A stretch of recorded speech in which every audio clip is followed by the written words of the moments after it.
हम तो कह रहे हैं कि फुल बहुमत की बात तो आप छोड़ दीजिए, हम तो ये कह रहे हैं कि अब की बार 400 पार का जो नारा है यह निश्चित रूप से हम गारंटी आज दे सकते हैं। और आप यहीं पर हैं, हम 4 तारीख को जब मिलेंगे तो हम बात करेंगे और निश्चित रूप से 400 पार करके माननीय नरेंद्र मोदी जी इस बार प्रधानमंत्री के रूप में तीसरी बार शपथ लेंगे। तेजस्वी यादव ने कहा कि सबसे इतिहास में सबसे झूठा प्रधानमंत्री नरेंद्र मोदी है।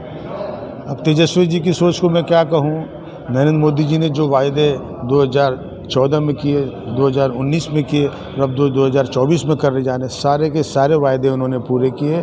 जितने भी भारतीय जनता पार्टी के मैनिफेस्टो में वायदे थे, सारे वायदे पूरे हुए। पहले प्रधानमंत्री बने जिन्होंने शिलान्यास भी किया और उद्घाटन भी किया। राहुल गांधी कह रहे हैं कि लिख के ले लो, प्रधानमंत्री नरेंद्र मोदी नहीं बनने जा रहे हैं तीसरी बार। जो राहुल गांधी जो बोल रहे हैं और वह दिख रहा है, वह ऐसे ही बोलते रह रहे हैं और भाजपा इसी प्रकार आगे बढ़ती जा रही है। तो वह ये सब बोलने से ज़्यादा अपने को मजबूत बनाने का काम करें, भारत के रीति नीति, भारत के विचार को समझने का काम करें तो कुछ उनको लाभ होगा। नहीं तो फिर ऐसे ही वह बोलते रहेंगे और भारतीय जनता पार्टी जो है अपने सिद्धांतों पर, अपने सुशासन की सरकार और भारत को विकसित भारत बनाने के मुहिम में आगे बढ़ते रहेगी।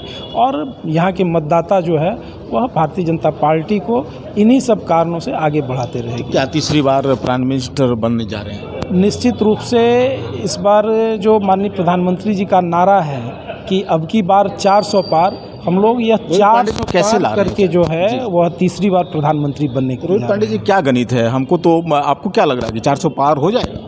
आप यह 4 तारीख को यह आप स्वयं देखिएगा कि 4 तारीख को जब रिजल्ट आएगा तो वह 400, 450 से ऊपर के संख्या में सांसद जीत के संसद भवन पहुंचेंगे। रोहित पांडे जी, अभी मैंने प्रेस कॉन्फ्रेंस देख रहा था अखिलेश यादव का। उन्होंने कहा कि भारतीय जनता पार्टी का रथ जो है फंस ही नहीं गया है, धस गया है। देखिए, ये ऐसे ही लोग भारतीय जनता पार्टी और माननीय नरेंद्र मोदी जी पर टिप्पणी करने वाले लोग हैं जो कि पूरी तरह एक राज्य में भी अच्छे प्रकार से वह नहीं न सत्ता में है राज्य की और न केंद्र की में उनकी कोई अच्छी उपस्थिति है।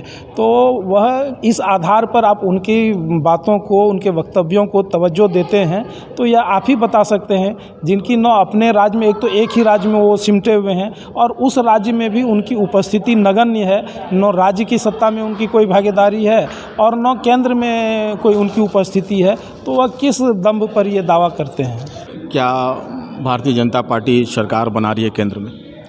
केंद्र में तो सरकार बनी रही है। आप भी जान रहे हैं पूरे देश में मोदी जी का सघन प्रचार चल रहा है और इस बार 400 पार होगा। राहुल गांधी कह रहे हैं कि 150 सीट आएगा, लिख के ले लो। राहुल गांधी को बोलने का अधिकार है, वो 150 दें या एक भी न दें, वो उनका अधिकार है। प्रदीप जी, आपको नहीं लग रहा है कि 2019 से कुछ सिनेरियो थोड़ा चेंज लग रहा है?